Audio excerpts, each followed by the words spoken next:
Hello everyone, this is me Saviya है और मैं आपके लिए लेकर आई हूँ एक और रीडिंग जो कि होगी उन लोगों के लिए जो जानना चाह रहे हैं कि आपकी लव लाइफ में क्या होने वाला है आने वाले दिनों में, आने वाले हफ्तों में। तो लेट्स फाइंड आउट। रीडिंग शुरू करने से पहले रिमाइंड करवा दूँ कि एक जनरल रीडिंग है। अगर आपको पर्सनलाइज रीडिंग लेनी है तो रीच आउट कर सकते हो। ईमेल आईडी डिस्क्रिप्शन बॉक्स में गिवन है। सो लेट्स सी क्या होने वाला है आपकी लव लाइफ में आने वाले टाइम में। Let's begin. क्या एक्सपेक्ट कर सकते हो। अच्छा, बाय द वे ये रीडिंग उन लोगों के लिए है जो सिंगल हैं, उन लोगों के लिए है जो रिलेशनशिप में हैं, उन लोगों के लिए है जो रिलेशनशिप ढूंढ रहे हैं या करंट कनेक्शन में नो कांटेक्ट में है। सब के लिए ये रीडिंग वैलिड रहेगी। सो स्टे ट्यून्ड और लेट्स फाइंड आउट कि क्या होने वाला है आपकी लव लाइफ में आने वाले दिनों में। So let's begin. एक चीज़ मैं यहाँ पे कहूँगी कि अगर आप सिंगल हो या रिलेशनशिप में हो या फिर एक नो कांटेक्ट सिचुएशन में हो, रिलेशनशिप को चांस देना चाहते हो, ईदर वे कोशिश करो कि कोई भी डिसीजन लेने से पहले सोच समझ कर चलो, क्योंकि कहीं ना कहीं बाद में आप रिग्रेट कर सकते हो अपने डिसीजंस को। सो अभी अगर आप वल्नरेबल फील कर रहे हो to be with the person और आपका दिल कर रहा है कि बस कोई हो आपकी लाइफ में, मेक श्योर करो कि आप अपनी लाइफ का डिसीजन सोच समझ कर लो। जल्दबाजी का डिसीजन, चाहे वो रिकन्सिलिएशन का है, चाहे वो पर्सन को चांस देने का है, चाहे वो किसी को छोड़ने का है, गलत डिसीजन हो सकता है। सो गिवन सर्कमस्टांसिस में, गिवन सिचुएशन में अगर आप वल्नरेबल फील कर रहे हो, कोशिश करो कि थोड़ा सोच समझ कर डिसीजन लो अपनी लव लाइफ को लेकर।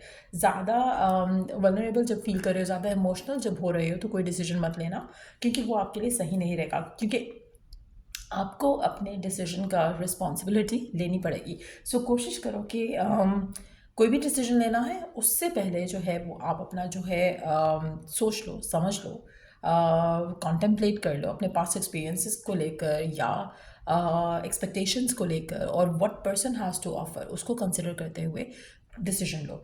कहीं ना कहीं अगर आपको लगता है कि आप दोनों के दरम्यान में स्पेस बढ़ रहा है, इमोशनल कंपैटिबिलिटी ख़राब हो रही है, तो maybe it's time to let go. क्योंकि काफ़ी हद तक मुझे लग रहा है कि आप में से कुछ लोग ऐसे हैं जहाँ पर आप खुद इवॉल्व हो रहे हो और आपको लग रहा है कि आपका और आपके पार्टनर का डिस्कनेक्ट बढ़ रहा है। But again, this is not the right time to make any decision. ये सही टाइम नहीं है किसी भी डिसीजन को लेने के लिए।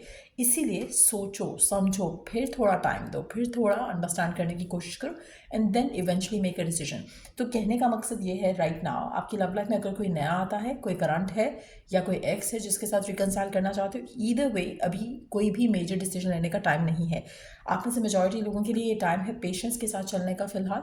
क्योंकि अगर अभी आपने कोई डिसीजन लिया वो शायद गलत होगा, क्योंकि राइट ना आप वल्नरेबल हो, राइट ना आप इमोशनल हो, राइट ना आपका दिल करे कि बस ये चीज़ ख़त्म हो जाए, बस ये हो जाए। सो वो गलत डिसीजन ले सकते हो आप। तो इसलिए कोशिश करो कि सरेंडर करो, और थोड़े टाइम के बाद, लाइक हो सकता है कि 1 महीना 2 महीना, उसके बाद अगर आप कुछ डिसीजन लेते हो तो चीज़ें आपके सामने बहुत ज़्यादा क्लियर होंगी।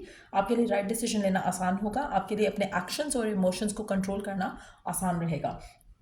आप में से कुछ लोगों के लिए, अगर आप लॉन्ग टर्म कमिटमेंट के लिए किसी को कंसिडर कर रहे हो या करना चाहते हो, यानी कि अगर आपकी लाइफ में कोई भी नहीं है, ईदर वे आपको कुछ भी कमिट करने से पहले, एक दूसरे को कुछ भी डिसीजन लेने से पहले मेक श्योर करना है कि आप कंप्रोमाइज़ नहीं करो किसी सिचुएशन में।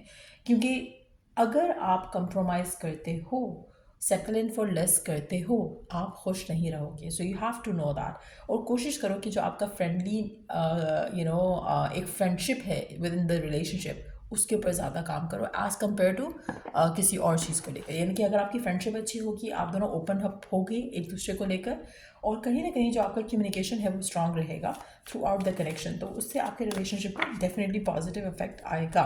सो लेट्स सी कि और क्या होने वाला है आपकी लव लाइफ में। क्योंकि मुझे ऐसा लग रहा है कि आने वाले दिनों में आप थोड़ा इमोशनल होने वाले हो, जिसकी वजह से आप एक ऐसा डिसीजन ले सकते हो जो कि इमोशन बेस्ड हो, नॉट दैट कि आपको वो चीज़ चाहिए, लेकिन कहीं ना कहीं आप सेटल इन फॉर लेस करने की पोजीशन में आ सकते हो, जो कि आपके लिए सही नहीं रहेगा। Later on you gonna regret the decision.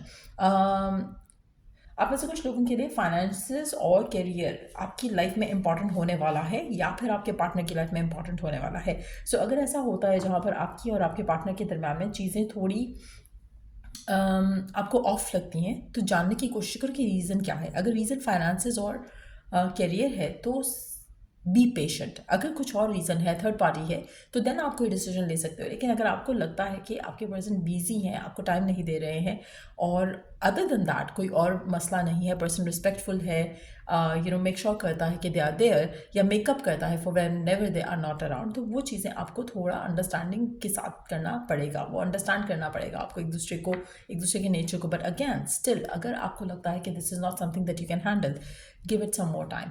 क्योंकि आप में से कुछ लोगों के लिए हो सकता है कि आप हड़बड़ाहट में कोई डिसीजन ले लो, बाद में रिग्रेट करो कि पर्सन वैसे तो बहुत अच्छा था, जस्ट दैट कि शायद आपको थोड़ा पेशेंट रहना था कुछ चीज़ों में। So it's not about compromising, it's more about understanding each other. So जहाँ पर आपको लग रहा है कि नहीं, ये एक वो चीज़ है जो आप टॉलरेट ही नहीं कर सकते हो, this is in a no list for you, तो तब आप कोई डिसीजन ले सकते हो। But again, right now is not the right time. Let's see कि और क्या मैसेज है आपके लिए, क्या आने वाला है।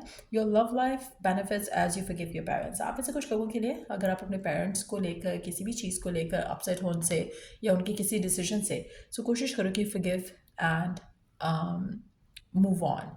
आपको उनको फॉरगिव करना पड़ेगा, आपको हील करना पड़ेगा अपना कनेक्शन अपने पेरेंट्स के साथ। The moment you heal your connection with your parents, आपकी लव लाइफ पे उसके बहुत ज़्यादा पॉजिटिव असरात आने वाले हैं। सो ये बहुत ज़रूरी रहेगा। अगर आपको लगता है कि कुछ इश्यूज़ हैं, जैसे आप में से कुछ लोग हो सकता है कि बस चाह रहे हो कि बस आपकी शादी हो जाए, या आप बस अपने इस घर को छोड़ दो जहाँ पे आप पेरेंट्स के साथ हो, सो वो चीज़ें आपको पुश कर रही हैं to make a wrong decision, तो वो भी एक पॉसिबिलिटी हो सकती है कुछ लोगों के लिए। सो कोशिश करो कि इस तरह की चीज़ों से अपने आप को बचा सको, अपने कनेक्शंस को हील करो with your parents. Let's see और क्या होने वाला है आपकी लव लाइफ में, चाहे आप सिंगल हो, रिलेशनशिप में हो, सिचुएशनशिप में हो, किसी भी तरह की कनेक्शन को चाहते हो, डिज़ायर करते हो। लेट्स सी क्या होने वाला है आपकी लव लाइफ में, क्या होने वाला है आपकी लव लाइफ में। आप में से कुछ लोगों के लिए आपको लगता है कि जैसे आपका पर्सन जो है वो उस तरह से अवेलेबल नहीं है, और अगर आप किसी नए पर्सन से भी मिल रहे हो तो हो सकता है कि आपको ऐसा लगे कि पर्सन थोड़ा अनअवेलेबल है, बहुत ज़्यादा पैशनेट है टुवर्ड्स देयर वर्क, और आपको उस वजह से लगेगा कि पर्सन नॉन कमिटेड है। So be very patient to understand the person first, क्योंकि आप में से कुछ लोगों के लिए फाइनेंसेस और career could be the reason जिसकी वजह से वो बहुत ज़्यादा बिजी हैं। हो सकता है कि फैमिली कोई रिस्पॉन्सिबिलिटीज़ हो सकती हैं जिसकी वजह से बहुत ज़्यादा बिजी हैं। तो आपको फ़ौरन कोई डिसीजन नहीं लेना है, just give it some time and then उसके बाद डिसीजन लो, क्योंकि कहीं ना कहीं आपने अभी इसका वो चेहरा शायद नहीं देखा होगा जो आप the way this person is. कहीं ना कहीं कुछ लाइबिलिटीज़, रिस्पॉन्सिबिलिटीज़ की वजह से हो सकता है they are unable to give you the love जो उनके दिल में है आपको लेकर। तो कोशिश करो कि कोई भी मेजर डिसीजन अपनी लव लाइफ का लेकर फ़िलहाल नहीं लो, थोड़ा इंतज़ार करो। मुझे लगता है कि 3 हफ्ते से 3 महीने का टाइम आपको अपने पार्टनर को देना चाहिए। चाहे एक नया पर्सन आपकी ज़िंदगी में आ रहा है, चाहे एक ऑनगोइंग कनेक्शन है, चाहे एक रिकन्सिलिएशन वाला सिचुएशन डेवलप हो रहा है। अगर रिकन्सिलिएशन का सिचुएशन है ना, उसमें मुझे लगता है कि आप में से काफ़ी सारे लोगों के लिए आपको ये जानना बहुत ज़रूरी है कि क्या आप फिर से उस सिचुएशन में जा सकते हो या नहीं। आपको फिर से एक सेम चीज़ लिव कर सकते हो या नहीं, तभी कोई डिसीजन लो। क्योंकि आप में से कुछ लोगों के लिए मुझे ऐसा लग रहा है you are growing apart from each other emotional level पे, तो वो आपको अंडरस्टैंड करना पड़ेगा अपने एग्जिस्टिंग रिलेशनशिप में जहाँ पे नो कॉन्टैक्ट है। अगर आपको लगता है कि आप इस पूरी सिचुएशन को एक और चांस दे सकते हो, तो भी take some time off to make a decision. आपको थोड़ा 3 हफ्ते से 3 महीने का टाइम स्टिल लो टू मेक अ डिसीजन, और उसके बाद जो भी डिसीजन लोगे वो सही होगा, थॉटफुल होगा, और उसमें कहीं ना कहीं डिवाइन गाइडेंस भी जो आपको शायद अभी फ़िलहाल अवेलेबल नहीं है वो मिल जाएगी। सो या ये थ्री रीडिंग आप लोगों की, अगर आपको इस रीडिंग से हेल्प मिला है, गाइडेंस मिला है, तो लाइक शेयर सब्सक्राइब जरूर करो। और till I do the next reading आप लोगों के लिए टेक केयर एंड बाय।